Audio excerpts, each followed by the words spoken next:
And my name is Tash. I'm a paramedic from the Queensland Ambulance Services. I'm here to help you and your family out with my team. Excuse my hand if you can hear me.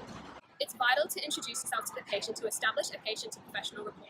Asking the patient if she can hear me is important to assess their relative state of consciousness, as it can provide cues to underlying issues which may change the way we treat the patient. What is your name? My name is Cara. Cara, you've been involved in a car accident. Because the patient is responsive and alert, it allows us to gain verbal consent for her treatment. In instances where the patient is completely unresponsive, we would have to assume implied consent. Can you tell me where you're experiencing pain? I'm feeling most of the pain in my neck and in my leg. Okay, how bad is the pain out of 10? Probably like at 9. We're going to get you stabilized and give you something for the medication, and we're going to take you on your way to the hospital, okay? The patient identifying the source of her pain allows us to prioritise which injuries needed acute treatment, whilst monitoring their vitals and any other sustained injuries. Informing the patient of the procedures taking place contributes to rapport builds and can bring a sense of awareness to the present situation. I'm just wondering where my family is. They're on the way to the hospital as well. My team is looking after them. Our priority now is to get you all on the way. Constant communication is imperative as it brings reassurance to the patient. During patient handover to the emergency department, it is crucial for the paramedic staff and the emergency team to effectively communicate. We can provide first-hand insight to the nature of the accident scene, equipping the healthcare team with all necessary information. Once a patient carer has been taken over, her vital signs will be taken to establish her situation and decide the priority of treatment. However, due to inadequate number of consults and treatment spaces for emergency use in Charleville Hospital, we don't have the capacity to provide treatment for Kara. Therefore, she is required to transfer to a tertiary hospital.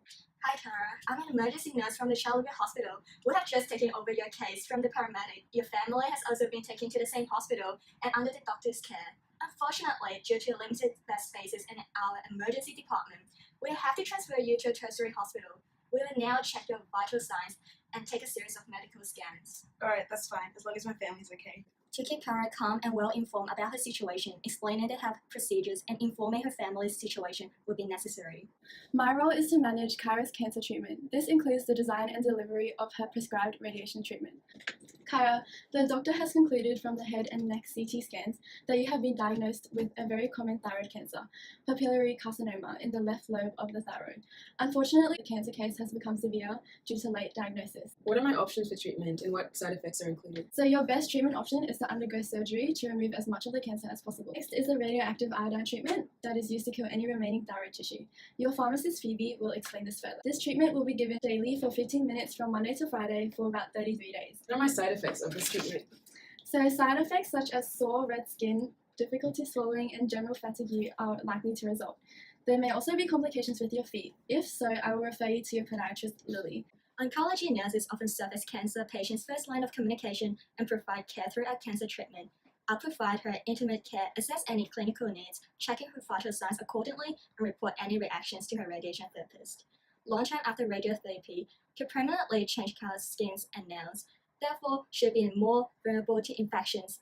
Hi Kira, my name's Phoebe and I'll be your pharmacist during your treatment here in Brisbane. It's my job to disperse and deliver the medication you've been prescribed. Are you currently taking any medication or do you have any allergies or intolerances? I don't have any allergies and I've never had an adverse reaction to medication. Do you have any cultural or socio-economic factors that may hinder your accessibility or preferences to medication? Well, as I am studying, caring to my niece and nephew, and I don't have private health, I just don't know how I'm going to afford for this medication. That's completely understandable.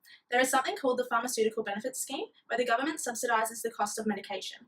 Also, as you identify as an Aboriginal, the cost of your medication can be reduced further or even removed as part of the Closing the Gap scheme. Through conducting counselling sessions, I discuss medical options with Kira. It is not only imperative that I'm aware of any current medication she is taking and any allergies she may have to avoid any adverse reactions, but also listen and consider her preferences, values, cultural traditions, and socio-economic status to ensure the best medication is prescribed. Immediately after Kira was diagnosed, I worked in conjunction with her radiotherapist to determine a dose and treatment plan. Now, in preparation for your radioactive iodine treatment, we offer a man-made thyroid-stimulating hormone called recombinant human TSH, which will assist and improve the thyroid cancer cell's ability to absorb the radioactive iodine. This would need to be taken a few weeks before your treatment begins. Are you happy to take this medication? Yep, that's fine.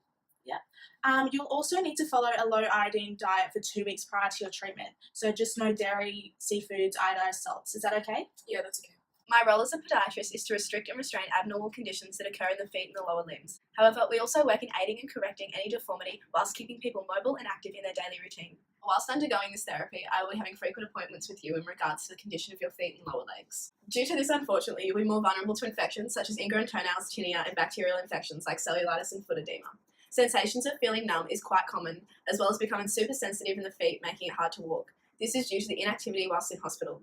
To restrict this, I will need to schedule an appointment with you and we'll run through some exercises to make sure everything's going well. Hi Kara, so after looking at your most recent CT scans, it's safe to say that all aspects of the treatment has been successful. You should also be aware and pay extra care to the skin around the treatment area, which includes your face and your neck. Since this will disrupt my day-to-day life, are there any services that you can recommend? I want to recommend services for support to ease the stress of illness by joining a cancer support group and also Aboriginal services. Okay, that sounds awesome.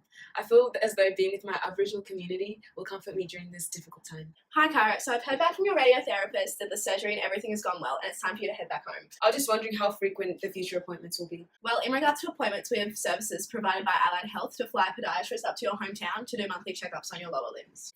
The Allied Health Services is a service that's been helping out both rural and remote parts of Queensland and New South Wales. They offer a fly in and out podiatrist along with many other health professions to provide high quality care that meets the needs of the individual. There are a few different exercises that you can perform to stop the risk of foot edema. Foot edema is the swelling of ankles. Here are a few techniques that I have that will decrease the risk, as well as a pair of compression socks that will restrict major swelling, along with some static stretches that engage movement on the knee. I've just prescribed you with paracetamol for the pain today and a short course of ibuprofen to reduce inflammation after your surgery. After then, if you're still experiencing extreme amounts of pain, I have also provided you with a script for codeine. All of your medication history, treatment plans and medication have all been recording in your My Health record, so when you get back to Townsville, your doctor is aware of your medical condition. It is important to record all the patient's medical information in their My Health record, so that with the patient's consent, this information can be easily shared amongst healthcare providers involved in the patient's care. This was a very traumatic experience in my life. I'm just very thankful for the health professional that aided in my recovery and respected me throughout this journey.